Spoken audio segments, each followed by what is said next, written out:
Hai, bună dimineața! V-am pregătit o cotă 60, îmi pare o șansă de astăzi până în duminică seara. Dăm drumul la treabă să vedem ce meciuri avem. Mallorca Villarreal. Villarreal marchează minim un gol în meci, o cotă de 1,42. Breda va marca minim un gol în meci și va avea peste 3,5 cornere, o cotă de 1,50. Werder Bremen cu Bayern München 2 final. Nottingham Forest cu Sheffield United, peste 9,5 cornere în meci, o cotă de 1,70. Hoffenheim cu Freiburg, GG sau peste 2,5 goluri în meci, o cotă de 1,36.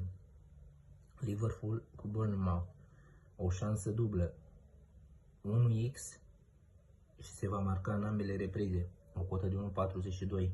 Genoa Fiorentina, chiar șansă dublă, x sau peste 2,5 goluri în meci, o cotă de 1,36.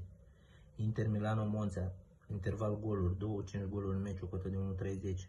Union Berlin Mainz, iarăși o șansă dublă, 1 sau peste 2,5 goluri în meci, o cotă de 1,38.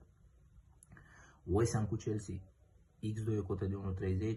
Sassuolo Atalanta, x2 o cotă de 1,33. Roma 1 final.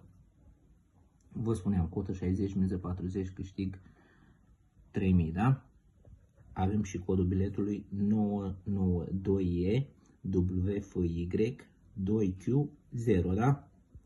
Ăsta este și codul biletului. Ne mai uităm o dată peste meciuri și nu uitați de butonul de like. Alegeți ce vă place și inspirați-vă din analiza mea. O zi bună vă doresc!